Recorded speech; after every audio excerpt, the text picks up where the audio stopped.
అయినటువంటి సొలొమోను గారు తన జ్ఞానము చేత దేవుని గురించి గ్రహించినటువంటి వాడయ్యుండి వ్రాసినటువంటి సామెతల గ్రంథములో సామెతల గ్రంథము 16వ అధ్యాయము 7వ వచనం చూడండి.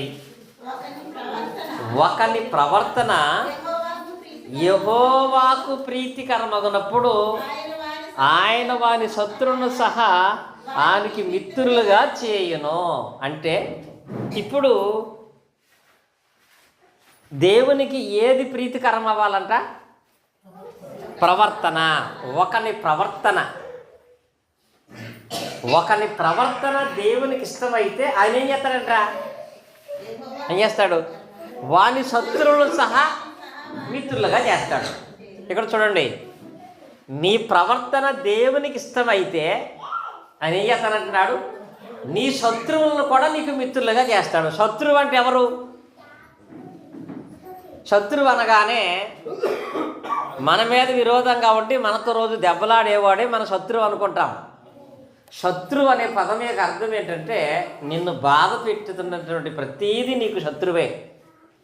అనారోగ్యము నీకు శత్రువే, ఆర్థిక సమస్యలు నీకు శత్రువే, సంతానం లేమి నీకు శత్రువే, లోక సంబంధమైనటువంటి సమస్యలు నీకు శత్రువే.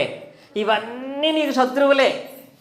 కానీ ఏదైతే నిన్ను బాధ కలిగించే శత్రువులుగా ఉన్నాయో వాటిని దేవుడు ఏం చేస్తానంటున్నాడు?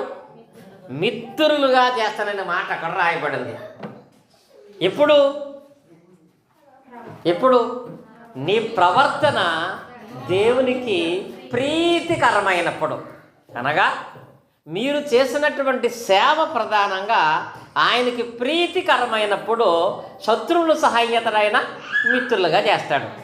అలా ఆయనకు ప్రీతికరమైనటువంటి సేవను చేసేటువంటి వాళ్ళగా మనం ఉండాలి అంటే దీంట్లో రెండే రెండు విషయాలు చెప్తాను.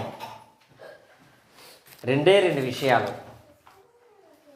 దేవునికి ప్రీతికరమైన సేవ ఏది అని దాంట్లో ఎప్పుడు చేస్తే ఆ సేవ దేవునికి ప్రీతికరం అవుతుంది.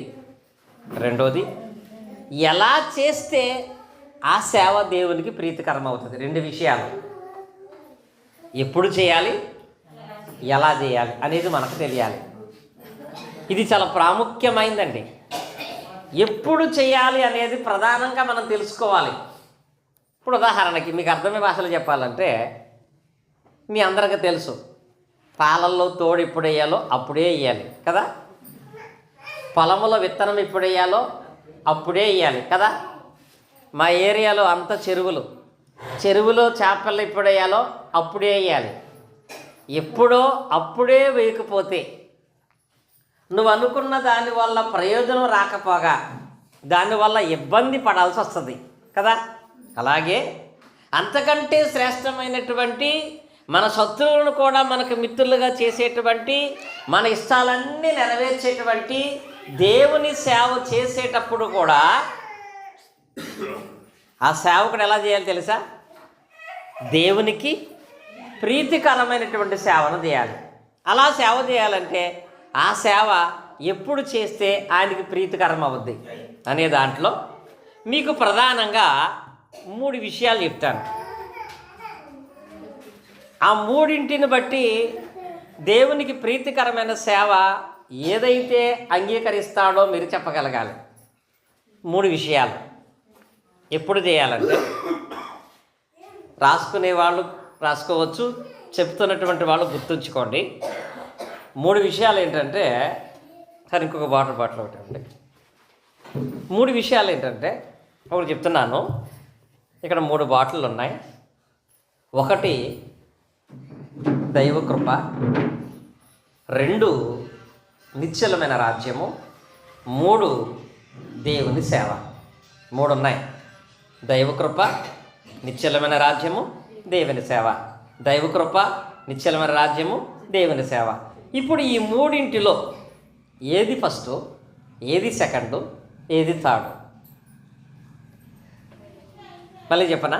ఇప్పుడు దేవుని సేవ చేసి దైవ కృపను పొందుకొని నిశ్చలమైన రాజ్యాన్ని పొందాలా? 1. లేదు, దైవ కృప పొందుకొని దేవుని సేవ చేస్తూ నిశ్చలమైన రాజ్యాన్ని పొందాలా? 2. 3వది, నిశ్చలమైన రాజ్యాన్ని పొంది దైవ కృప కలిగి దేవుని సేవ చేయాలా? మీరు చెప్పారు ఫస్ట్ ఇటు నుంచి దేవుని సేవ చేసి, రెండోది ఏంటి? నిశ్చలమైన రాజ్యమును పొంది దైవ కృప కలిగి ఉందము అనేది మీ ఆర్డరు. మీరు అనుకుంటున్నారు ఇది మీరు పెట్టిన ఆర్డరు. ఎప్పుడు అంటే ముందు దైవ కృప కలిగి ఉండాలి, ముందు దేవుని సేవ చేయాలి, ఆ తర్వాత దైవ కృప పొందుతాము, ఆ తర్వాత నిత్యమైన రాజ్యాన్ని మనం పొందుతాము. ఈ ఆర్డర్లో చేస్తే దేవుడు ఇష్టపడతాడు అనేది. ఇదేనా? కరెక్టేనా? కరెక్టేనా? ఇలా ఒకసారి అడిగితే ఇవన్నీ మాకెందుకండి, బైబిల్ కొనుక్కున్నామా లేదా, ప్రార్థనకి వెళ్తే కళ్ళు మూసుకుంటున్నామా లేదా, ఈ రెండూ చాలు తప్ప ఆ అభిరుచి మాకెందుకంటే, మీ స్థానిక సేవకులు బుల్లబ్బాయి గారికి నచ్చే వరకు అయితే బైబిల్ చదువుతా ప్రార్థన చేసుకుంటే చాలు. కానీ మీరు మర్చాల్సింది ఆయనకి కాదు కదా, ఎవరికి? దేవునికి కదా. మరి ఆ దేవుడు కూడా నీవు చేసేటువంటి పరిచర్య నాకు నచ్చాలంటే దాని యందు ఒక క్రమాన్ని పెట్టాడు. ఎప్పుడు చేయాలో దాన్ని చేసిన తర్వాత, ఆ తర్వాత దాన్ని చేసిన తర్వాత, ఆ తర్వాత దాన్ని కూడా చేస్తేనే దేవుని ప్రేమను పొందుకుంటాం. ఈ ఆర్డర్ అనేది తెలియకపోతే మనం చేసే సేవ దేవునికి ప్రీతికరం కాదు. ఈ ఆర్డర్ అనేది ఖచ్చితంగా మనం తెలుసుకోవాలి. ఆ ప్రకారంగా చేసినప్పుడే దేవుని యొక్క పరిపూర్ణమైనటువంటి కార్యాలు చూడగలుగుతాం. లేకపోతే మనం చేసేటువంటి పరిచర్య వ్యర్థమైపోయే ప్రమాదం ఉంటుంది. నేను చెప్పినటువంటి ఈ 3 మాటలు కూడా బైబిల్లో ఒక చోట ఉంటాయి. ఇప్పుడు చక్కగా తీశారు. చెప్పండి. హెబ్రీ పత్రిక 12వ అధ్యాయము 28వ వచనం. అక్కడ ఏముంది? అందువలన మనము ఫస్ట్ ఏముంది? నిశ్చలమైన రాజ్యాన్ని పొంది, రెండవది ఏంటి? దైవ కృప కలిగి, మూడవది ఆ కృప కలిగి వినభయభక్తులతో దేవునికి ప్రీతికరమైన సేవ చేద్దాము. ఎప్పుడు మనం దేవునికి సేవ చేయాలనే దాంట్లో ఆయన పెట్టిన సీరియల్ ఏంటి? ఇప్పుడు చెప్పండి. బైబిల్లో ఫస్ట్ ఏంటి? ఎవడైనా సరే ఫస్ట్ చేయవలసిన పని నిశ్చలమైన రాజ్యాన్ని పొందాలి. నిశ్చలమైన రాజ్యాన్ని పొంది దైవ కృప కలిగి అప్పుడు దేవునికి ప్రీతికరమైన సేవ చేయాలి. ముందు దేవునికి ప్రీతికరంగా సేవ చేసుకుంటూ ఉంటా. ఆ తర్వాత ఎప్పుడో దేవుని రాజ్యాన్ని పొందుకుంటా అనుకుంటే ఆ సేవ దేవునికి ప్రీతికరమైంది కాదు. ఎవరు ఎలాంటి సేవ చేసి దానివల్ల ఫలితం పొందాలనుకున్న అందరూ ఒక వాక్యం నమ్ముతారు, అది నిజం. కానీ దాని ఫలితం చాలామంది పొందట్లేదు. ఆ వాక్యం ఏంటంటే మార్కు సువార్త మనం చదువుకున్నప్పుడు 9వ అధ్యాయం 41వ వచనంలో యేసుక్రీస్తు వారు అంటారు. మార్కు సువార్త 9వ అధ్యాయం 41వ వచనంలో ఏముంటుంది అక్కడ? మీరు క్రీస్తు వారని నా పేరట మీరు గిన్నెడు చన్నీళ్ళు త్రాగనిచ్చేవాడు తనకు రావాల్సిన ప్రతిఫలము పోగొట్టుకోడు. ఇక్కడ వచనం చూసారా? ఏంటిది? మీరు క్రీస్తు వారని దేవుని పేరట నువ్వు ఎవరికైనా లీటర్ బాటిల్ కూడా కాదు, గిన్నెడు చల్లీలు ఇచ్చినా వెంటనే దానికి ఏమొచ్చేద్దంటే నీకు ప్రతిఫలం వస్తుంది. గిన్నెడు చల్లీలు ఇస్తేనే ప్రతిఫలం ఉంటే సంవత్సరాల తరబడి దేవుని పరిచర్య కొరకు ఎన్ని చేసిన వారుగా మనం ఉంటున్నాం. మరి వాటికి గడిచిన సంవత్సరాల యందు ఎంత మేలు మనం పొందిన వారమై ఉండాలి. ఒక గ్లాసు గిన్నెడు అంటే మీకు బాగా చెప్పాలంటే ఒక గ్లాసు మంచినీళ్ళు ఇస్తేనే దానికి వెంటనే ఆయన ప్రతిఫలాన్ని ఖచ్చితంగా చూపిస్తానన్నాడు. కానీ ఇలా నీళ్ళు ఇచ్చి భోజనం పెట్టి పరిచర్య చేసి దేవుని నామాన్ని గణపరిచే విధానంలో చక్కగా జీవిస్తూ కూడా కొందరు ఎందుకు ఫలితం పొందలేకపోతున్నారంటే చేస్తున్నారు కానీ ఆయనకి ప్రీతికరమైన సేవ చేయలేకపోతున్నారు, ఆయన ప్రీతికరమైన విధానం తెలుసుకోలేకపోతున్నారు. ఇక్కడ చెప్పాడు ఆయన హెబ్రీ గ్రంథకర్త కాడు ఏమన్నాడంటే మీరు చేసేది దేవునికి ప్రీతికరం అవ్వాలంటే ఫస్ట్ ప్రతి ఒక్కడు కూడా ఏం చేయాలి? నిశ్చలమైన రాజ్యాన్ని పొందాలి.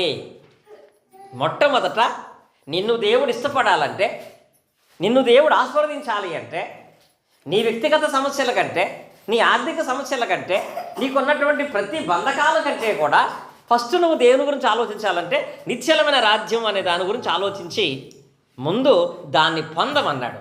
ఏం పొందమన్నాడు? నిశ్చలమైన రాజ్యాన్ని పొందమని చెప్పాడు.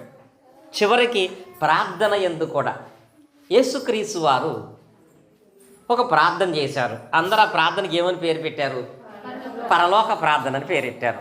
ఆ ప్రార్థనలో కూడా యేసుక్రీస్తు వారు ఫస్ట్ మీరు అడిగేటప్పుడు దేని గురించి అడగమని చెప్పాడు అపోస్తులతో?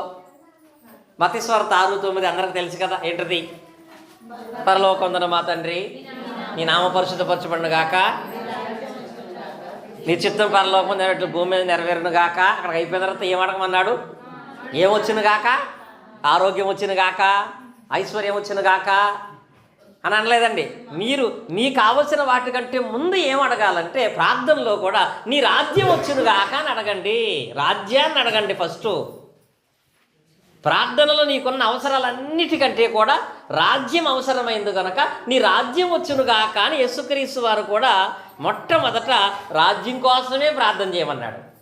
ఎందుకంటే ఆ రాజ్యాన్ని పొందిన వాడే దేవునికి ప్రీతికరమైన సేవ చేసిన వాడుగా ఉంటాడు. కాబట్టి యేసుక్రీస్తు వారి కాలంలో ఆ రాజ్యం రాలేదు కనుక అందరూ తన్నాడు, మీరు ప్రార్థన చేసేటప్పుడు ఫస్ట్ రాజ్యాన్ని కోరుకోండి, నీ రాజ్యం వచ్చును గాక, రాజ్యం వచ్చును గాక అని ప్రార్థన చేయమని చెప్పాడు. ప్రార్థన చేయటం మాత్రమే కాదు, మీలో ఉండవలసిన ప్రధానమైన కోరిక కూడా అదే. ఆ మత్తయి సువార్తలోనే 6వ అధ్యాయము 33వ వచనంలో ఏముంటుంది? కాబట్టి మీరు ఒక పదం వదిలేశారు, ఆయన రాజ్యమును నీతిని మొదట ఏమన్నాడు? ఎక్కడ మళ్ళీ ఫస్ట్ మీరు వెతకవలసింది ఏంటంటే ఆయన రాజ్యాన్ని.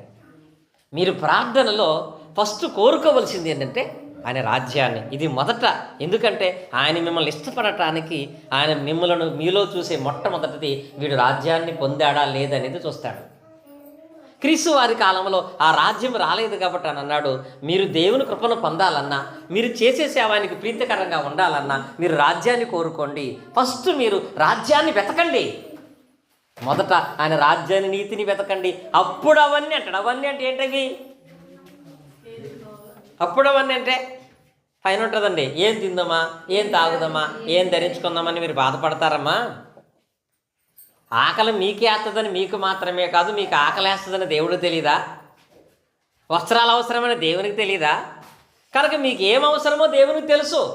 కానీ ఆ దేవుడు ఎందుకు ఇవ్వట్లేదు ఆలోచన చేస్తున్నాడంటే ఫస్ట్ ఏదో మీకు తెలియట్లేదు. ఫస్ట్ పెట్టడం దాన్ని మధ్యలో పెట్టి, మధ్యలో పెట్టడం దాన్ని చివరి పెట్టి, మాటలు దాన్ని పాడు చేస్తున్నారు. మీరు తోడే కరెక్ట్గా అయిపోతే పాలవాసన వచ్చేస్తున్నాయే. మరి దేవుని విషయంలో ఇది ఆలోచన చేశారా? ఆలోచన చేశారా? మొట్టమొదట మీరు దేవుని రాజ్యాన్ని పొందమని చెప్పాడు వాక్యంలో. ఆ దేవుని రాజ్యమే ఇప్పుడు ఏంటి? ఏమైంది? సంఘం. మత్తయి సువార్త 16వ అధ్యాయం 18వ వచనం చూసినట్లయితే, 16 నుంచి 18వ వచనం చదివినట్లయితే, మరి నువ్వు పేతురువు, ఈ బండ మీద నా సంఘమును కట్టుదును, పాతాళలోక ద్వారముల దానికి నిలువనేరవని నేను మీతో చెప్పుచున్నాను.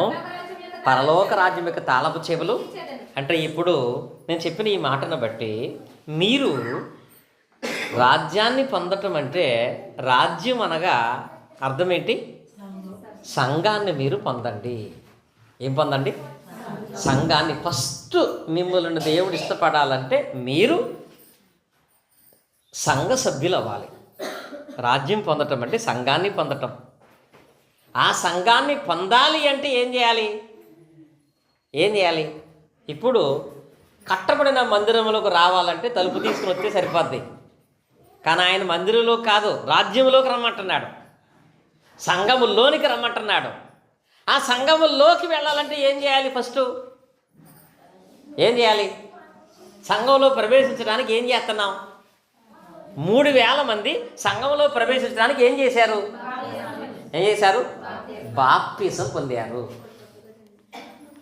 ఎప్పుడైతే పాప క్షమాపణ నిమిత్తము వాళ్ళు బాప్తిసం పొందారో అప్పుడు వాళ్ళు సంఘ సభ్యులయ్యారు. సంఘ సభ్యులయ్యారు అంటే వాళ్ళు రాజ్య సంబంధులయ్యారు. అదే పరలోక రాజ్యము, అదే సంఘము. ఇది ఫస్ట్ పెట్టాడు ఆయన.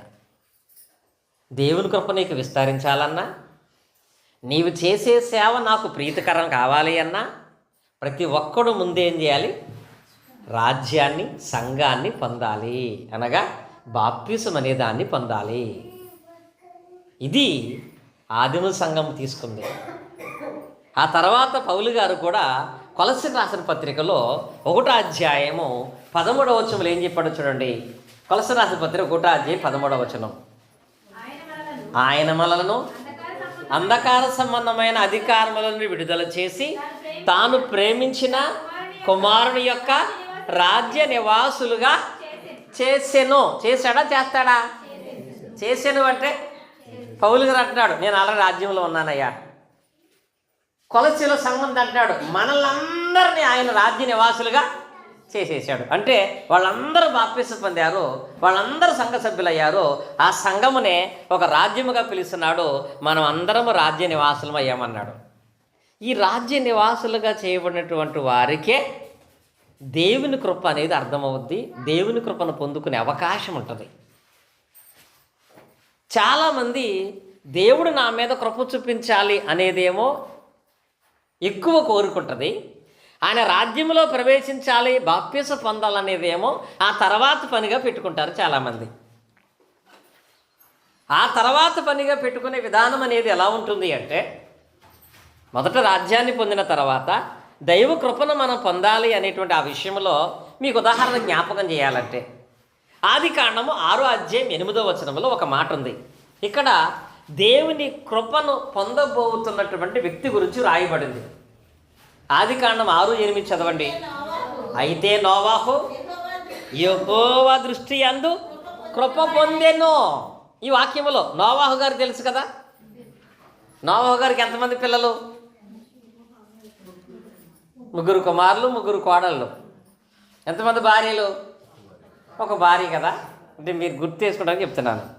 ఇప్పుడు ఈ 6వ అధ్యాయంలో మోషే గారి ద్వారా దేవుడు ఏం చెప్పాడంటే, నోవాహు దేవుని కృపను పొందాడు అని చెప్పాడు. కానీ ఆ కృప ఎప్పుడు సంపూర్ణమైంది? బైబిల్ మీ చేతిలో ఉంది కదా, మీరు చాలా బైబిల్ తర్వాత నేర్చుకున్నారు కదా. పరిశుద్ధ గ్రంథంలో జలప్రళయం ఆదికాండములో ఏ అధ్యాయంలో వచ్చింది?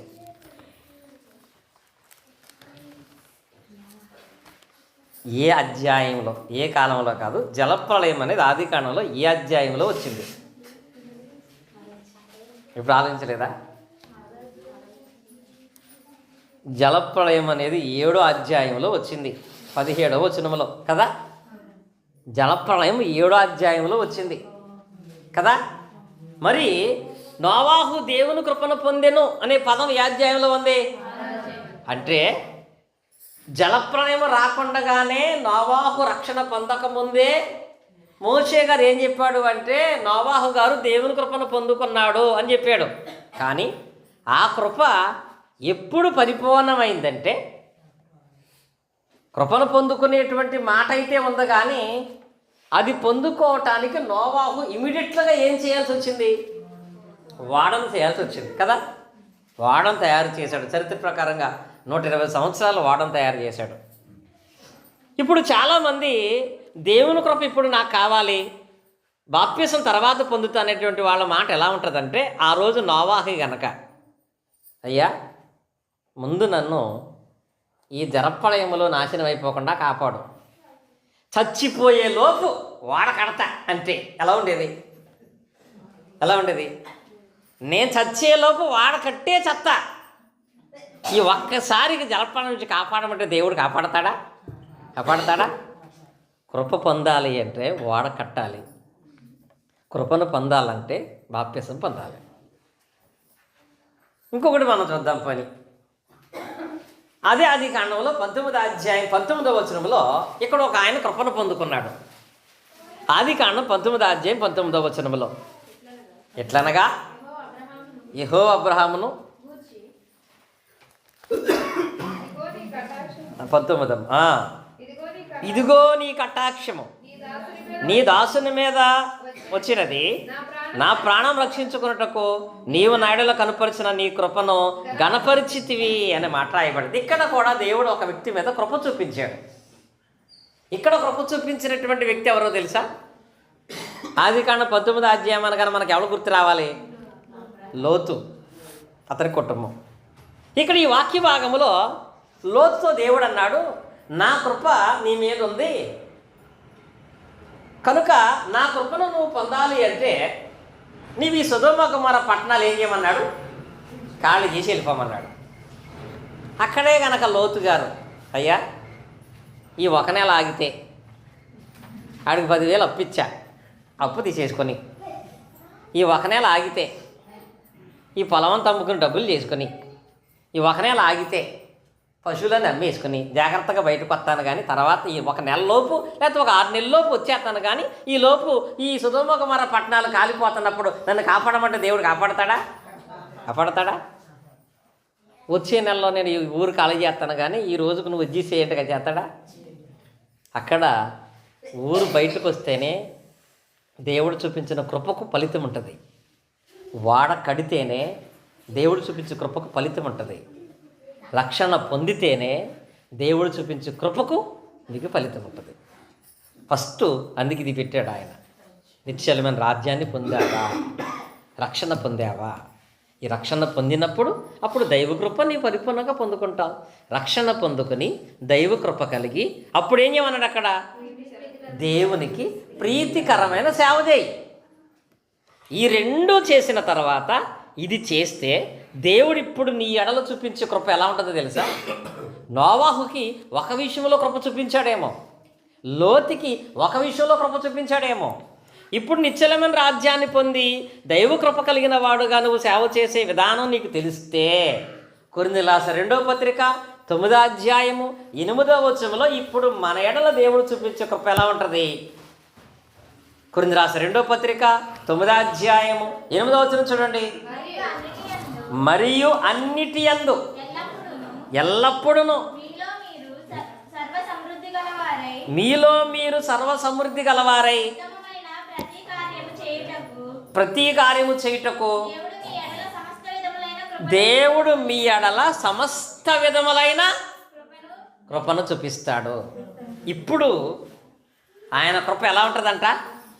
ఈ వచనంలో సమస్త విధాలైన కృప.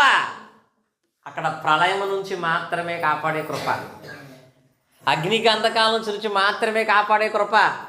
కానీ ఇప్పుడు మన ఎడల అంటాడు అక్కడ, మీ ఎడల ఏ కృప అంట? సమస్త విధములైన కృప దేవుడు ఇవ్వాలనుకుంటున్నాడు. అక్కడ పైన 3 వచనాలు ఉంటాయి. అన్నింటి యందు ఏముంది అక్కడ? ఉందా? అన్నింటి యందు. రెండవది ఎల్లప్పుడూ. మూడవది సర్వసమృద్ధిగా. అన్నింటిలోనూ దేవుడు కృప చూపిస్తాడు. అన్నింటి యందు అంటే ఇందులో ఏ ఒక్కదానికి అక్కడ రాయితీ లేదండి. దేవుడు అన్నింటి యందు తన కృపని ఎడల విస్తరింప చేయడానికి ఇష్టపడుతున్నాడు. అన్నింటి యందు, అక్కడ భౌతిక సంబంధమైన ఆత్మ సంబంధమైనవైనా మరి ఏవైనా అన్నింటి యందు. మళ్ళా ఏ టైంలో?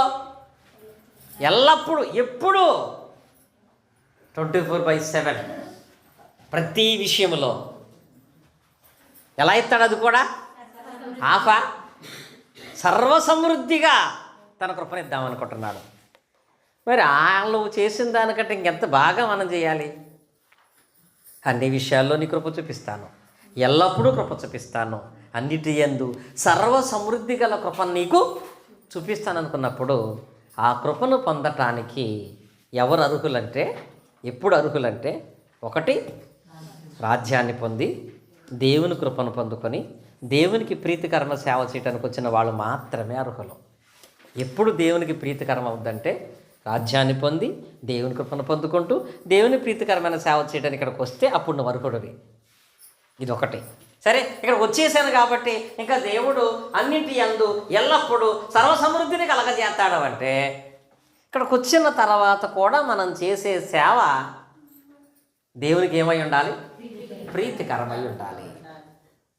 ఇప్పుడు దేవునికి ప్రీతికరంగా ఇక్కడికి వచ్చిన తర్వాత ఆ సేవ ఎలా చేయాలి? ఎప్పుడు చేయాలంటే ఆ 3 తర్వాత చేయాలి. ఇప్పుడు ఎలా చేయాలి అంటే, ఒకటి ద్వితీయోపదేశకాండం చూడండి, 6వ అధ్యాయం 13వ వచనం మనం చదువుకున్నట్లయితే, ద్వితీయోపదేశకాండము, నీ దేవుడైన యెహోవాకు భయపడి చూడండి ఇక్కడ, నీ దేవుడైన యెహోవాకు భయపడి ఆయనను సేవించి. ఏం సేవించడం అంటే ఏంటి? ఇక్కడ చెప్పుకున్నాం కదా, సేవ. నీవు దేవునికి చేసే సేవ ఎలా ఉండాలంటే ఫస్ట్ దేవుని సేవ చేయాలనుకున్నవాడు. సేవ అంటే ఏంటి? మీరు పాటలు పాడుతూ దేవుని సేవించారు, వాక్యం చదువుతూ దేవుని సేవించారు, ప్రార్థన చేస్తూ దేవుని సేవిస్తున్నారు. ఇక్కడికి వచ్చేదే దేవుని సేవించడానికి. కానీ ఇక్కడ మీరు చేసినటువంటి సేవించే విధానం ఎలా ఉండాలంటే భయము కలిగి అని పదం రాయబడింది. అక్కడ ఏముండాలి? చాలామందికి భక్తి ఉంటుంది కానీ భయం ఉంటలేదండి. ఏముంటలేదు? దేవుని విషయంలో సేవిస్తున్నప్పుడు భయం ఉండాలండి. నేను పాటలు పాడుతున్నప్పుడు కానీ, వాక్యం చెబుతున్నప్పుడు కానీ, ప్రార్థన చేస్తున్నప్పుడు కానీ, మా సాని సంఘాలు అయితే కొన్ని నిర్మోహమాటం చెప్తాను నేను. కొన్ని నేను పెడుతున్న వీడియోల్లో హాస్యంగా మాట్లాడే ఉంటాయి. రాత్రి కూడా ఒక గృహకూడిక జరుగుతుంటే ఆ గృహకూడికలో ఇంక్లూడింగ్ మా అమ్మాయి, చిన్నమ్మాయి బయట ఎవరో పిలుస్తుంటే, ప్రార్థనలో వచ్చిన వాళ్ళు బయటికి పిలుస్తుంటే వెళ్ళింది. సరే వెళ్ళి వాళ్ళతో 2 నిమిషాలు మాట్లాడింది. వాక్యం చెప్తూ చూశాను నేను. మీరు అందరూ ఉంటుంది. మా అమ్మాయి పేరు అభి నీ మీటింగ్ ఆపేస్తే నా మీటింగ్ కొనసాగిస్తానన్నా. వెంటనే భయపడిపోయి అలా వచ్చి కూర్చుని ప్రార్థన అయ్యేదాకా తలెత్తలేదు పైకి. ఎందుకో తెలుసా? మా అమ్మాయి కదా అని అంటే అక్కడ నా గురించిన విషయాలు, వాళ్ళ గురించిన విషయం జరగట్లేదు. ఏం జరుగుతున్నాయి అక్కడ? దేవుని పని జరుగుతున్నప్పుడు లోక సంబంధమైన మాటలు మాట్లాడితే అది దేవునికి కోపాన్ని పుట్టిస్తుంది. ఇక్కడికి వచ్చినప్పుడు వాక్యం చెబుతున్నప్పుడు ఎవరితోనూ మాట్లాడకూడదు. పాటలు పాడుతున్నప్పుడు నవ్వులాటగా మాటలు పాడకూడదు. ఇక్కడ నిలబడ్డావంటే నీకేముండాలి తెలుసా? భయం ఉండాలండి. ఏముండాలి? మందిరానికి వచ్చినప్పుడు నీకు భయం వేయాలండి. నీకు ఎప్పుడైనా భయం వేసిందా? ప్రార్థన చేస్తున్నామంటే చాలా జాగ్రత్తగా, వాక్యం చెబుతానంటే చాలా జాగ్రత్తగా, పాటలు పాడతాను చాలా జాగ్రత్తగా, భయము కలిగినటువంటి వాళ్ళగా నువ్వు సేవ చేయాలి. ఎంతసేపు పాటలు పాడామనేది కాదండి, ఎంత భయంతో పాటలు పాడాము. నేను దేవుణ్ణి సేవిస్తున్నాను కనుక నవ్వుతూ పాటలు పాడకూడదు, జోకులు వేసుకోకూడదు, ఎవరిని అపహాస్యం చేయకూడదు. ఒకవేళ ఆమె తప్పు పాడినా నువ్వు దాని విషయంలో మౌనంగా ఉండాలి తప్ప అక్కడ ఎగతాళి చేసే మాటలు కూడా మాట్లాడకూడదు. ఒక పోలీస్ అధికారి మీ ఇంటికి వస్తే మీ ప్రవర్తన ఎలా ఉంటుంది? స్కూల్లో మాస్టర్ ఉంటే పిల్లల ప్రవర్తన ఎలా ఉంటుంది? స్కూల్లో మాస్టర్ ఉన్నాడో లేదో రోడ్డు మీద ఉన్నవాళ్ళు చెప్పేస్తారు. ఎలా తెలిసిపోద్ది? మాస్టర్ ఉంటే సైలెంట్గా ఉంటుంది, మాస్టర్ లేకపోతే గోల. మరి ప్రార్థనలో పెద్దోళ్ళం కదా మనం. మాస్టర్ అంటే భయం పిల్లలకు ఉంది, అధికారి అంటే భయం ప్రజలకు ఉంది. దేవుడు అంటున్నాడు, నువ్వు సేవ చేయాలంటే ముందు నీకు భయం ఉండాలి. భయం కలిగి సేవ చేయి, భయం కలిగి సేవించు, భయం కలిగి పాటలు పాడు, భయం కలిగి దేవుని నామాన్ని కనపరచు. అది దేవునికి ప్రీతికరమైంది.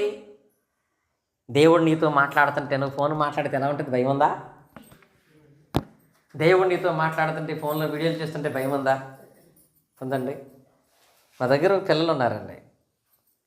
అతను నాకు చెప్పలేదు, కానీ లోపలికి వచ్చిన తర్వాత ఆ పిల్లోడు ఫ్రెండ్స్ ఎవరో వచ్చి పిలిస్తే వాడు గుమ్మం దాటి వెళ్తలేదు. 2 సార్లు పిలిచినా మేము తర్వాత మాట వెళ్ళిపోతారంటే వాళ్ళ మమ్మీ అంత బయటికి వెళ్ళి సమాధానం చెప్పరా వెళ్ళిపోతారంటే నేను లోపలికి వచ్చా గుమ్మం బయట అడుగు పెట్టిన అన్నాడండి. అలా అమ్ముతా అన్నాడు. ఎంత భయం! ఇక్కడికి వచ్చిన తర్వాత మనమైతే దారిపోయే వాళ్ళు వచ్చి అమ్మ లక్ష్మి ఒకసారి బయటికి రమ్మంటే వాక్యం అయిపోయేదాకా మాట్లాడుతూనే ఉంటాం, వచ్చేసి రొట్టె తీసుకుంటాం. అంటే ఇది మిమ్మల్ని బాధ పెట్టాలని మాట్లాడట్లా, అది మీ సేవకు దేవునికి ఇష్టం కాని సేవ. నువ్వు సేవ చేస్తున్నావంటే భయంతో చేయాలి. ఇక్కడ చెప్పాడు ఎలాంటి భయం కలిగి ఉండాలంటే, ఒక సిలువ మీద దొంగకు బుద్ధి వచ్చిందండి. సరే చూడండి, లోకాసువార్త మనం చదివితే 23వ అధ్యాయము 39-40 చూడండి. లోకాసువార్త 23వ అధ్యాయము 39 వచనం చూడండి. 29 లోకాసువార్త 23వ అధ్యాయం 39. వేలాడ వేయబడిన ఆ నేరస్తుల్లో ఒకడు ఆయనను దూషించు, నీవు క్రీస్తువు కదా, నిన్ను రక్షించుకున్నవా, మమ్మను కూడా రక్షించుమని చెప్పాను. అయితే రెండవ వాడు వారిని చూచి గద్దించి, నీవు అదే శిక్ష అనుభవిస్తున్నావు కదా, దేవునికి భయపడవా అన్నాడు అన్నమాట. నిజంగా అక్కడ ఒక దొంగ యేసుక్రీస్తు వారి విషయంలో కొంచెం చులకనగా దూషిస్తూ ఎగతాళిగా మాట్లాడుతున్నాడు. అలా మాట్లాడుతున్నప్పుడు యేసుక్రీస్తు మాట్లాడలేదు, కానీ పక్కనున్న దొంగ ఏమన్నాడో తెలుసా? నువ్వు దేవునికి భయపడవా అన్నాడండి. అంటే ఆ మాట అర్థం ఏంటి? ఏ మాట అర్థం ఏంటంటే, నువ్వు ఎక్కడున్నావు, ఎవరితో మాట్లాడుతున్నావు, ఏం మాట్లాడుతున్నావు అర్థమవుతుందా నీకనే దాని ఆన్సర్ అండి. ఏమన్నాడు అక్కడ? నువ్వు ఎక్కడున్నావు అర్థమవుతుందా, ఎవరితో మాట్లాడుతున్నావు అర్థమవుతుందా, ఏం మాట్లాడుతున్నావు అర్థమవుతుందా, భయం లేదా నీకు? నువ్వు నేను దొంగతనాలు చట్టం పర్లేదు, ఆయన నీతిమంతుడు. అలాంటి నీతిమంతుడి దగ్గర ఉన్నప్పుడు, ఆ నీతిమంతుడితో పాటు ఉన్నప్పుడు నీ మాటలు చాలా జాగ్రత్తగా ఉండాలి. దేవునికి నువ్వు భయపడవా అన్నాడండి. ఆ మనసు అతన్ని పరదేశకు తీసుకెళ్ళిపోయింది. మరి మన పిల్లలు అంటావా, మన పక్క వాళ్ళు అంటావా? పక్కన ఒక ఆమె మాట్లాడుతుంటే ఏంటి నాకు చెప్పండి అంటాం తప్ప, మనం మందిరంలో ఉన్న విషయం తెలుసా మీకు? దేవుని వాక్యాన్ని మనం విందాం. ఆ మాట ముందు పక్కోళ్ళకి కాదండి, మీ మనస్సుకి మీరు చెప్పాలి. ఎక్కడున్నాం మనం, ఏం మాట్లాడుతున్నాం మనం, ఎవరి గురించి మాట్లాడుతున్నాం మనం అని భయం మనకుంటేనే దాని సేవ దేవునికి ప్రీతికరం అవుద్ది. ఆ సేవ చేస్తున్నామా? మొదట నువ్వు చేసే సేవలో దేవునికి ప్రీతికరం కావాలంటే భయపడి దేవునికి సేవ చేయాలి. రెండవది యెహోషువ గ్రంథం చూడండి, 22వ అధ్యాయం మనం జ్ఞాపకం చేస్తున్నట్లయితే యెహోషువ గ్రంథము 22వ అధ్యాయము 5వ వచనం చదువుకుందాం. యెహోషువ గ్రంథం 22వ అధ్యాయం. అయితే నీ పూర్ణ హృదయముతోనూ నీ పూర్ణ ఆత్మతోనూ నీ దేవుడని యెహోవాను ఏం చేయాలంట? ప్రేమించుచు ఆయన మార్గంలో నడుచుకొనుచు ఆయన ఆజ్ఞలను గైకొనుచు ఆయన హత్తుకొని ఆయన ఏం చేయాలంట? సేవించుచు. మళ్ళీ సేవ వచ్చింది ఇక్కడ. సేవించండి. ఎలా సేవించాలంటే ఇందులో మనం ప్రాముఖ్యంగా చెప్పాలంటే నీ దేవుడని యెహోవాను ప్రేమించి సేవ చేయి. నువ్వు చేసే సేవ దేవునికి ప్రీతికరం ఎప్పుడవుతుందంటే ప్రేమతో చేయాలంట. ఆ సేవ ప్రేమించుచు సేవ చేయటం అంటే, చాలామంది దేవుని నామమును జరిగిస్తున్న కార్యక్రమాలు కూడా ఒక డ్యూటీ లాగా చేస్తారు. డ్యూటీ మీకు ఇంకా అర్థం అవ్వాలి అంటే, మీ పొలంలో పనికి వెళ్ళేటప్పుడు ఎప్పుడు వెళ్తారు, ఎప్పుడు వస్తారు.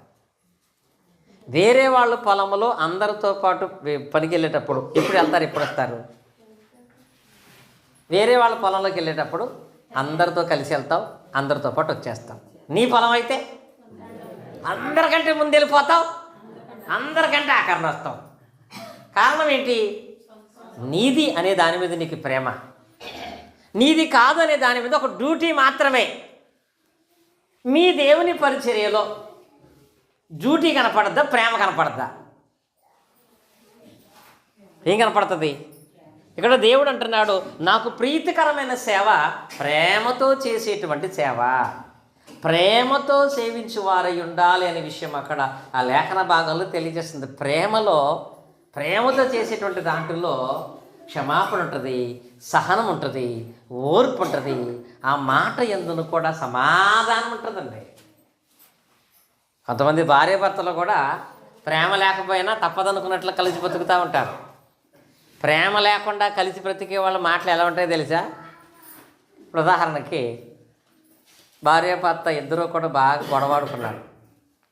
గొడవాడుకున్న తర్వాత ఆ టైంలో భర్త భార్యని పిలిచాడు, లక్ష్మి అని పిలిచాడు. అప్పుడు ఆ భార్య సమాధానం ఎలా ఉంటుంది? సమాధానం చెప్తుంది, కానీ ఎలా ఉంటుంది తెలుసా? ఏమని చెప్పో అంటది. ఏముంటుంది అక్కడ? ప్రేమ ఉండదండి. ఇలా కొందరు దేవుని విషయంలో కూడా ఒక డ్యూటీ, నాకు ఇష్టం లేదు కానీ తప్పదు అని చేస్తే అది ఒకవేళ మనుషుల దృష్టిలో అంగీకారం అవుద్దేమో, అది దేవునికి అంగీకారం కాదు. మీకు ఇష్టమైనవన్నీ దేవుడు చేయాలి అంటే దేవుని సేవించే నీకు దేవుని పని మీద హృదయపూర్వకంగా ఏముండాలి? ప్రేమ అనేది ఉండాలి. ప్రేమతో చేయండి. ప్రేమతో చేస్తే అది బరువు అనిపించదు, బాధ అనిపించదు, నష్టం అనిపించదు. అనిపిస్తుందా? ప్రేమ లేకపోతే అన్ని లెక్కలు వచ్చేస్తాయి. వస్తాయి రావా? ఇప్పుడు ఉదాహరణకి ఒక చిన్న పిల్లోడు ఉన్నాడు. వాళ్ళమ్మ ఆ పిల్లోడిని బస్సులో ఎత్తుకుని ఎక్కింది. ఇంచుమించుగా మీ రాజుపాలెం నుంచి విజయవాడ దాకా చంకలో ఉన్న వాడిని ఎత్తుకుని అలాగే ఉంటుంది, ఎక్కడ విసుగు రాదు. అదే పక్కన ఉన్న వాళ్ళ పిల్లని ఎత్తుకుంటే వెంటనే ఏం చేస్తావు? అమ్మా ఎంతసేపు ఎత్తుకోమంటావు? 5 నిమిషాలు అయింది తెలుసా అంటే అక్కడ ఎందుకు లెక్కలు వచ్చినాయి? నీ బిడ్డ మీద ఎందుకు లెక్కలు రాలేదు, వేరేవాడి బిడ్డ ఎందుకు లెక్కలు వచ్చినాయి అంటే అక్కడ ప్రేమ ఉంది, ఇక్కడ ప్రేమ లేదు కదా.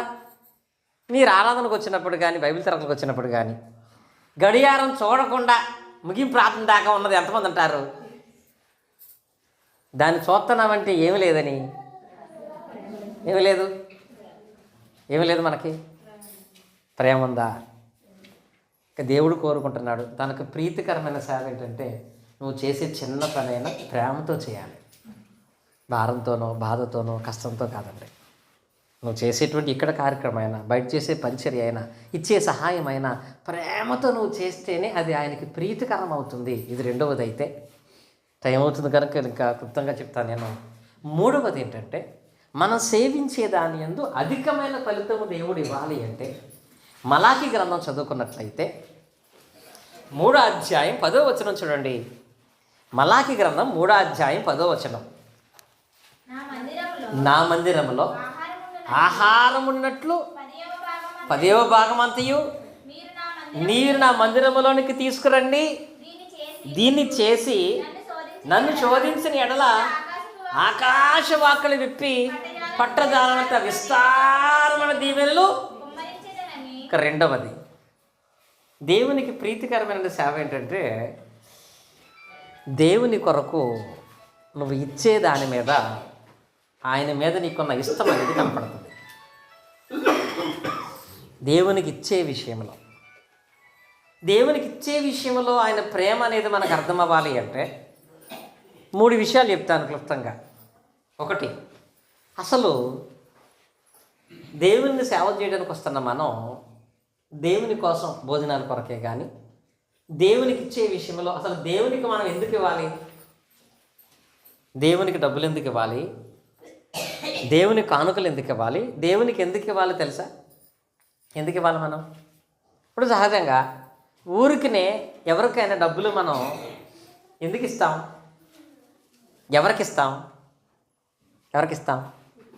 ఇప్పుడు మీరు రాజపాలెం రోడ్డు నడుచుకుంటూ వెళుతుంటే ఒకడు బట్టలు సగం చిరిగిపోయి, చుట్టంతా చెరిగిపోయి, బలహీన పరిస్థితుల్లో ఉండి అమ్మ నాకు డబ్బులు ఇవ్వమంటే, సహాయం చేయమంటే వెంటనే 10 రూపాయలు తీసి వాడికి ఇస్తాం. వాడికి ఎలా ఇచ్చావు నువ్వు? జాలితో. ఏమిచ్చావు? జాలితో. ఎందుకంటే వాడికి తినటానికి లేదు గనక, పేదవాడు గనక వాడి మీద జాలిపడి వాడికి డబ్బులు ఇచ్చావు. దేవునికి ఎందుకు ఇస్తున్నావు? దేవుడు పేదవాడా? దేవుడు భిక్షం పడుకుంటున్నాడా? మరి దేవునికి ఎందుకు ఇస్తున్నావు? ఆలోచించారు ఎప్పుడైనా? దేవునికి ఎందుకు మనం ఇవ్వాలి? ఆయన లేనోడు కాదు, పేదవాడు కాదు, ఆకలితో ఉన్నవాడు కాదు, ఇబ్బందుల్లో ఉన్నవాడు కాదు. మరి ఆయనకి ఎందుకు ఇస్తున్నాం? ఎందుకు ఇస్తున్నాం తెలుసా? ఇప్పుడు మీరు చదివిన వచనంలో 2 పదాలు అందుకు ఇస్తున్నాం మనం. 10వ వచనం చూడండి. నా మందిరముల ఆహారం ఉన్నట్లు 10వ భాగము మీరు నా మందిరం తీసుకుని వచ్చి దీన్ని చేసి ఏం చేసి నా మందిరానికి నీవు దేవుని భాగాన్ని తీసుకొచ్చిస్తే దీన్ని చేసి నన్ను శోధించిన ఎడల ఆకాశవాక్కులు విప్పి విస్తారమైన దీవెనలు కుమ్మరిస్తాను. దీన్ని చేసి నువ్వు దేవుణ్ణి అడగాలంట. ఏం చేసి? దేవునికి ఇవ్వాల్సిన భాగాన్ని దేవునికి వాళ్ళు ఎందుకు ఇస్తున్నావంటే దేవుడికి ఇస్తేనే మనకు దేవుడిస్తాడు. అది బైబిల్ చెప్తున్న సత్యం. ఆయన చెప్పాడు, నీకు ఆకాశవాక్కులు విప్పి విస్తారమైన దీవెనలు దేవుడికి ఇవ్వాలంటే దీన్ని చేసి ఆయన్ని అడగమంటున్నాడు. ఏం అడగాలి? ముందది చేసి దేవునికి ఇచ్చే విషయంలో నీ యొక్క సేవ ప్రీతికరమైనట్లుగా దేవునికి ఇచ్చే విషయంలో నీ ఇవ్వగలిగిన దాన్ని దేవునికి ఇచ్చి అప్పుడు నువ్వు దేవుని సేవించినట్లయితే అప్పుడు ఆయన ఆకాశవాక్కులు విస్తారమైన దేవుళ్ళు కుమ్మరిస్తాడు. అది చేయకుండా అడిగితే ఇస్తాడా? ఆయన ఏమన్నాడు? దాన్ని చేసి నన్ను అడుగు, దానికి అనేక రెట్లుగా విస్తారంగా ఇస్తాను. మనమేమో అది తర్వాత చేస్తాను కానీ ముందు ఇవ్వమంటే ఇస్తాడా దేవుడు? ఇస్తాడా? బాప్తిసం పొందకుండా దేవునికి ఇష్టలుగా మనం ఉండలేము. భయం లేకుండా, ప్రేమ లేకుండా మన సేవ దేవుడు అంగీకరించాడు. దేవునికి ఇవ్వకుండా మనం కూడా దేవుని వల్ల మేలును పొందలేము. ఆయనకిస్తేనే తిరిగి మనకు దేవుడు అధికంగా ఇస్తాడు. అలా ఇవ్వాలి అంటే ధర్మశాస్త్ర ప్రకారంగా 10వ వంతు ఇవ్వాలి. కొత్త నిబంధన ప్రకారంగా ఎంత ఇవ్వాలి? వర్ధిల్లుల కొలది అంటే ఎంత? ఎప్పుడైనా లెక్కేశారా మీరు? వర్ధిల్లుల కొలది అంటే ఎంత? ధర్మశాస్త్రంలో చెప్పాడండి 10వ వంతు అని. కొత్త నిబంధనలో వర్ధిల్లుల కొలది ఇమ్మన్నాడు కనుక ఎంత ఇచ్చినా పర్లేదు అనుకుంటారండి. కొత్త నిబంధన ప్రకారం ఎంత ఇవ్వాలి? వర్ధిల్లుల కొలది అంటే 10వ వంతు ఎంత? దశమ భాగం అంటే 10వ వంతు అంటే ఇప్పుడు ఉదాహరణకి నిన్ను దేవుడు అంగీకరించి నీకు సహాయం చేయాలంటే నీకు 100 రూపాయలు వచ్చినాయి అంటే ధర్మశాస్త్ర ప్రకారం ఎంత ఇవ్వాలి? అది ఎంత? దశమ భాగం కదా. ఇక్కడ బాగానే ఉంటుందండి. 100 రూపాయలు 10 రూపాయలు ఇవ్వటం ఇబ్బంది కాదు. కానీ ఆ రోజు 1000 రూపాయలు వచ్చినాయి, ఏం చేయాలి? 100 రూపాయలు ఇవ్వాలి.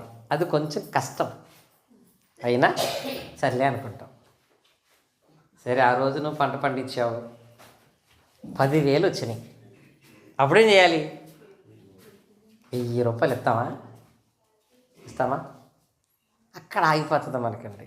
10 రూపాయల వరకు పర్లేదు, కానీ 100 రూపాయలు అంటే సర్లే అనుకుంటాం. కానీ 1000 రూపాయలు అంటే ఇప్పుడు అలా కాదు. నువ్వు కోత కోసావు, 1,00,000 రూపాయలు వచ్చింది, అప్పుడేం చేయాలి? ప్రార్థనే మానేయాలి. అంతేనా? కానీ ఇదంతా ఎందుకో తెలుసా? చాలామంది అనుకుంటూ ఉంటారు, ఎందుకు దేవునికి మనం ఇవ్వాలని ఎందుకు అంటారు అంటే, దేవుని వాక్యములో ఉన్నటువంటి సత్యం అది. దీన్ని చేసి మీరు అడిగితే దేవుడు ఇస్తాడు. దాన్ని చెయ్యకుండా ఎంత అడిగినా దేవుడు దానికి ఇవ్వడు కదా. ఇప్పుడు కొత్త నిబంధన ప్రకారంగా వర్ధిల్లుల కొలది అనే దగ్గర చాలామంది అంటారు, వర్ధిల్లుల కొలది ఇమ్మన్నాడు కానీ ఖచ్చితంగా ధర్మశాస్త్ర ప్రకారంగా దశమ భాగం ఇవ్వమని చెప్పలేదు కదా అంటే నిజమే. కొత్త నిబంధన ప్రకారంగా దశమ భాగం ఇవ్వకూడదు, వర్ధిల్లుల కొలది ఇవ్వాలి. అంటే దాని అర్థం మత్తయి సువార్తలో చూడండి, చదువుకుందాము. మత్తయి సువార్త జ్ఞాపకం చేసుకున్నట్లయితే మత్తయి సువార్త 5వ అధ్యాయంలో 20వ వచనం, శాస్త్ర నీతి కంటేను పరిశీల నీతి కంటేను మీ నీతి అధికము కాని ఎడల మీరు పరలోక రాజ్యంలో ప్రవేశింపలేరనే మాట రాయబడింది. అంటే ఇప్పుడు యేసుక్రీస్తు ఏమన్నారంటే, మీరు శాస్త్ర నీతి కంటే పరిశీలన నీతి కంటే మీ నీతి ఏమవ్వాలి? అధికం అవ్వాలన్నాడు. శాస్త్ర నీతి కంటే పరిశీలన నీతి కంటే మీ నీతి అధికం అవ్వటం అంటే శాస్త్రంలో పరిశీలనటువంటి వాళ్ళు దేవునికి నీతిమంతులుగా తీర్చబట్టడానికి వాళ్ళు ఎంత ఇచ్చేవాళ్ళు? మీకు అందరూ తెలుసు కదా, సుంకరి పరిసేయుడు ప్రార్థన చేయడానికి వెళ్ళారు. ఇందులో పరిసేయుడు ప్రార్థన చేస్తూ ఏమన్నాడు చూడకుండా చెప్పగలరా? పరిసేయుడు నిలువబడి లూకా 19:11, దేవా, నేను చోరులను, అన్యాయస్తులను, వ్యభిచారులను, ఈ ఇతర మనుషుల వాళ్ళను, ఈ శంకర వాళ్ళను ఉండనందుకు నీ కృతజ్ఞతాస్తులు చెల్లించున్నాను. వారములకు 2 మార్లు ఉపవాసము చేయుచున్నాను. నా సంపాదన అంతట్లో 10వ వంతు. అంటే పరిసైడ్ అనేటువంటి వాడు తన సంపాదనలో దేవునికి ఎంత ఇచ్చేవాడు? 10వ వంతు. యేసుక్రీస్తు ఇప్పుడు ఎంతమని చెప్పాడు? పరిసైడ్ నీతి కంటే అధికం అంటే దాని అర్థం ఎంతమని? పరిసైడు 10 రూపాయలు ఇస్తున్నాడు, నీ నీతి వాడికంటే అధికమై ఉండాలని చెప్పాడు. అధికం అంటే ఎంత? ఎక్కువ అంటే 10వ వంతు ఇస్తే దేవుడు అంగీకరించడు. 11 అన్నా ఇవ్వాలి. వర్ధిల్లు అంటే దాని అర్థం తెలుసా? 11 ఇవ్వాలంటే. ఇది వర్ధిల్లుల కొలది అంటే ఉన్నదాన్ని తీసేయమని కాదు, ఉన్నదానికంటే అధికముగా ఇవ్వమని. ఇది చాలామంది సేవకుడు తన కొరకు అడుగుతున్నాడు అనుకుంటూ ఉంటారు. కానీ దేవుడు పెట్టిన నియమం, ఆ నియమం ప్రకారంగా దేవుడు నీకు విస్తారమైన దీవెనలు ఇచ్చి నువ్వు చేసే సేవ దేవునికి ప్రీతికరం కావాలి అంటే వర్ధిల్లుల కొలది అంటే శాస్త్ర నీతి కంటే పరిశీలన నీతి కంటే అధికంగా ఇవ్వాలి. పరిచయులు 10వ వంతు ఇచ్చేవారు కనుక నీవు 11వ వంతైనా దేవునికి ఇచ్చేటువంటి వారమై ఉండాలి. ఇలా ఇచ్చినటువంటి వాళ్ళకి ఆయన చేసిన వాగ్దానం ఏంటో తెలుసా? ఫిలిప్పీలో ఉన్నటువంటి సంఘం చూడండి, 4వ అధ్యాయం చదువుకున్నట్లయితే 4:15 ఫిలిప్పీల పత్రిక 4వ అధ్యాయం 15వ వచనం. నేను ఈవిని అపేక్షించి ఎలాగూ చెప్పట్లేదు, కానీ మీ లెక్కకు విస్తార ఫలము రావాలని అపేక్షించి చెప్పుచున్నాను. నాకు సమస్తమును సమృద్ధిగా కలిగి ఉన్నవి మీరు పంపిన వస్తువులు. చూడండి, ఇక్కడ ఎపోద్రీతి వలన పుచ్చుకొని ఏమీ తక్కువ లేకుండా ఉన్నానన్నాడు. ఇక్కడ పౌలు గారండి ఫిలిప్పీ సంఘం గురించి మాట్లాడుతూ ఏమంటున్నాడంటే, నిజంగా నేను ఈవిని అపేక్షించి ఎలా చెప్పట్లేదు, కానీ దేవుడు మీకు విస్తారమైన దేవుళ్ళు ఇవ్వాలని చెప్తున్నాను అని చెప్పి ఫిలిప్పీ సంఘం అనేటువంటి వాళ్ళు ఎలా ఉండేవాళ్ళు అంటే, చూడండి ఆ వాక్య భాగంలో చూసినట్లయితే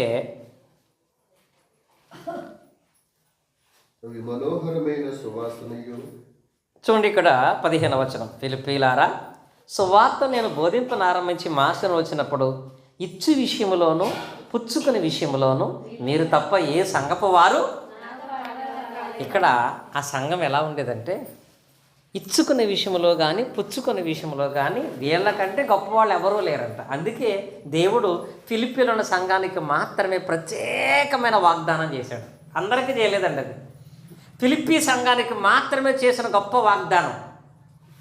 ఆ వాగ్దానం పొందడానికి వాళ్ళు ఏం చేశారో తెలుసా? ఇచ్చుకునే విషయంలో పుచ్చుకునే విషయంలో గొప్ప వాళ్ళగా ఉన్నారంట. ఇచ్చవటం ఏంటి, పుచ్చుకోవటం ఏంటి?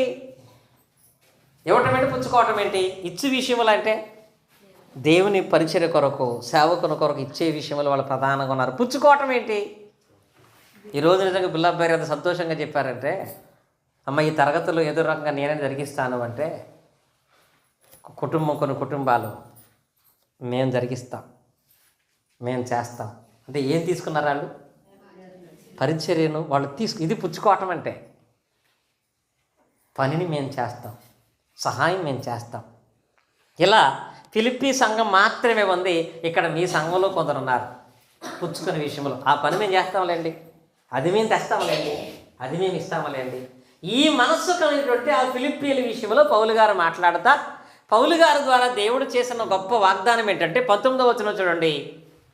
కాగా దేవుడు తన ఐశ్వర్యము చొప్పున క్రీస్తు యేసునందు మహిమలో నీ ప్రతి అవసరమును తీర్చవచ్చునా, తీర్చునువా? కన్ఫామా లేకపోతే వెయిటింగా? ఏముంది అక్కడ? ఒక ఫిలిప్పీ సంఘానికి మాత్రమే అన్నాడండి. మిగతా చోట ఏమంటాడంటే, కొరింథీ సంఘానికి కానీ ఎఫెసు సంఘానికి కానీ మీ కొరకు ప్రార్థన చేస్తున్నాను, మీ కొరకు దేవుని వేడుకుంటున్నాను, మీకు దేవుడు సహాయం చేస్తాడులే, నిరీక్షణ కలిగిన అంటాడు తప్ప ఫిలిప్పీ సంఘానికి మాత్రమే ఆడు తెలుసా, దేవుడు మీ ప్రతి అవసరాన్ని తీర్చును. కన్ఫామ్గా దేవుడు మీ ప్రతి అవసరాన్ని తీర్చుతాడు. ఆ గొప్ప దీవెన పొందడానికి వాళ్ళకున్న లక్షణం ఏంటో తెలుసా? దేవునికి ప్రీతికరమైన సేవ చేసే విషయంలో, ఇచ్చే విషయంలో చాలా ముందుండేవాళ్ళు, పుచ్చుకునే విషయంలో చాలా ముందుండేవాళ్ళు కనుక ఆ సంఘమునకు ఆయన ఆ గొప్ప వాగ్దానం చేశాడు, తీర్చును అనేటువంటి విధానం. మరి ఆ దీవెన, ఆ ఆశీర్వాదము, ఆ కార్యాలు మన జీవితంలో జరగాలి అంటే మనం కూడా ఫిలిప్పీ సంఘములాగా సేవ చేయాలి. ఎలాగా? ఇచ్చుకునే విషయంలో ముందుగాను, పుచ్చుకునే విషయంలో ముందుగాను ఉంటే అక్కడ చెప్పాడు కదా ఏ విషయంలో ఆయన మీ అవసరాలు తీరుస్తాడు. ఏముంది అక్కడ? ప్రతి అవసరము ఏం చేస్తాడు ఆయన? తీరుస్తాడు. ప్రతి అవసరం దేవుడు తీరుస్తాడు. ఇలా ఫిలిప్పీ సంఘం చేసినట్లుగా సేవ చేస్తేనే అది దేవునికి ప్రీతికరమైన సేవ. ఇప్పుడు చివరిగా అందులోనే సరే దేవుడికి ఇస్తేనే మనకిస్తాడు, దేవుడికి దశమ భాగం కంటే ఎక్కువ ఇవ్వాలి. ఇప్పుడు మూడవది ఏంటంటే, సరే దేవుడికి ఇచ్చేది ఎవరికి ఇవ్వాలి? ఎవరికి ఇవ్వాలి? చిన్న జోకు చెప్తాను. ఎవరికి ఇవ్వాలి? మీరు చాలాసార్లు విని ఉంటారు. ముగ్గురు విదేశీయులు ఒక ఫ్లైట్లో ప్రయాణం చేస్తున్నారంట. చేస్తా ఒకటి మన ఇండియా వాడు, ఒకడు జపాన్ వాడు, ఒకడు అమెరికా వాడు. ముగిస్తున్నా. సరే ఇండియా వాడు అడిగాడంట, ఈ పక్కనేమో బుల్లబ్బాయి అమెరికా వాడు అనుకోండి, మా అజయ్ జపాన్ వాడు అనుకోండి. బుల్లబ్బాయి గారిని మీరు ప్రార్థనకి వెళ్తారా అన్నాడంట. అవును వెళ్తాను. దేవుని నమ్ముకున్నారా? నమ్ముకున్నాను. సరే మరి దేవునికి మనకు వచ్చిన సంపదలో దేవునికి ఇవ్వాలి కదా. కాబట్టి మీరు దేవునికి ఎలా ఇస్తారు అని అడిగాడంట. అడిగితే బుల్లబ్బాయి గారు అన్నారంట, ఏమీ లేదండి, నాకు జీతం వచ్చిన తర్వాత ఇంచుమించుగా 4 గజాల అవతల నా వెనకాల గీత గీసుకుంటాను. జీతం వచ్చిన తర్వాత ప్రార్థన చేసుకుని ఈ డబ్బు వెనక్కి ఇసిరేస్తాను. గీత అవతల పడింది దేవుడికి, గీత అవతల పడింది నాదరికి అన్నాడంట. ఆయన లెక్క. అవునండి. ఇప్పుడు అజయ్ గారిని అడిగాడు, జపాన్ ఆయన్ని, మరి మీరు ఎలా ఇస్తారు దేవుడికి అని. ఈయన అన్నాడంటే, నాది అదే పద్ధతి, కానీ చూడకుండా ఇవ్వటం నాకు తెలియదు, కానీ నేనైతే ఎదురుగుండా గీత గీసుకుని డబ్బులు ఇసురుతాను. గీత అవతల పడింది దేవుడికి, అవతల పడింది నాకని. మన ఇండియా ఎవరిని అడిగాడట, ఇంతకీ నువ్వెలా ఇస్తావని. వాడన్నాడంటే, ఏమీ లేదు, ప్రార్థన చేసుకుని డబ్బులు పైకి ఇసిరేస్తాను, పైన పోయింది దేవుడికి, కింద పోయింది నాకు. ఇలాగే అనుకుంటున్నారు చాలామంది. దేవుడికి ఇవ్వాలి కానీ ఎవరికి ఇవ్వాలి? ఎవరికి ఇస్తే దేవుడికి ఇచ్చినట్టు. దేవుడికి నిజంగా ఇసిరితే తీసుకోడు కదా. ఎవరికి ఇవ్వాలి మరి? మీ సేవ దేవునికి ప్రీతికరం అవ్వాలంటే భయంతో చేయాలి, ప్రేమతో చేయాలి. దేవుని పనిలో ఇచ్చిపుచ్చుకునే వాళ్ళగా ఇచ్చి చేయాలి కదా. అలా చేయాలంటే ఎవరికి చేయాలి? ఇది చాలా ప్రశ్నార్థకం అయిపోయింది. లాస్ట్ వచనం గలతీ పత్రిక 6వ అధ్యాయము 6వ వచనం చూడండి. వాక్యోపదేశం పొందువాడు వాక్యోపదేశం చేయవానికి మంచి పదార్థాలలో భాగం ఇవ్వవలెను. ఇప్పుడు ఎవరికి ఇవ్వాలి? ఆ వచనం బట్టి ఎవరెవరికి ఇవ్వాలి? వాక్యోపదేశం పొందువాడు వాక్యోపదేశం చేసేవాడికి ఇవ్వాలి. ఇప్పుడు ఇక్కడ ఈ రాజుపాలెంలో మీకు వాక్యోపదేశం చేస్తుంది ఎవరండి? విల్లబ్బాయి గారు కదా. నీకు ఎవరైతే వాక్యోపదేశం చేస్తున్నారో ఆ వాక్యోపదేశం చేసేవాడికి వాక్యోపదేశం పొందుతున్న నీవు ఇవ్వాలి. ప్రతిదాని యందు భాగం ఇవ్వాలి. అలా వాళ్ళకి ఇచ్చినప్పుడే దేవునికి ఇచ్చినట్లు అంగీకరించబడుతుంది. దేవుడు దాన్ని ప్రీతికరమైందిగా ఇస్తాడు. మా ఏరియాలో ఒక ఆవిడ ఉందండి, సేవకులు చెప్పరు కదా, మా దగ్గర చెప్పుకుంటూ ఉంటారు. అన్నయ్య మీకు విషయం చెప్తాను, మా దగ్గరకు ఒక ఆవిడ వస్తూ ఉంటుంది, రెగ్యులర్గా ప్రార్థనకు వస్తుంది, ప్రతి చిన్నదానికి ప్రార్థన చేయమంటుంది, అన్నిటికీ నన్ను పిలుస్తుంది. కానీ నెలారికి జీతం వచ్చేటప్పటికి సతీష్ గారికి పంపిస్తుందంట. ఏం చేస్తుందట? నీ కొరకు వాక్యం చెప్తుంది ఎవరు? నీ కొరకు ప్రార్థన చేస్తుంది ఎవరు? నేను రక్షణ నడిపించినటువంటి వాళ్ళు ఎవరు? బైబిల్ ఏం చెప్పింది? ఎవరో ఒకరికి ఇమ్మని చెప్పలా. నీకెవరు వాక్యం చెప్తున్నారు? ప్రతిసారి నీ కొరకు ఎవరు ప్రార్థన చేస్తున్నారు? నీ కొరకు ఎవరు ప్రయాసపడుతున్నారు? వారికి నువ్వేం చేయాలి? ఇవ్వాలి. కొంచెం మగ ఎత్తువాడు కొంచెం మగకు వస్తాడు, సమృద్ధికి వాడు సమృద్ధికి వస్తాడు. కనుక నీవు ఎలా ఇస్తావో అలాగే దేవుడు నీకు తిరిగిస్తాడు. అలా ఇచ్చే దాని యందే నీ యొక్క సేవ అనేది కనపడుతుంది. అలా ఇచ్చిన దాని యందే దేవుడు దానిని అంగీకరించాలా వద్దనేది నిర్ణయిస్తాడు. చెప్పాను కదా, మీరు చేసే సేవ దేవునికి ప్రీతికరం అయితేనే మన ప్రవర్తన ఆయనకి ప్రీతికరం అవుతుంది.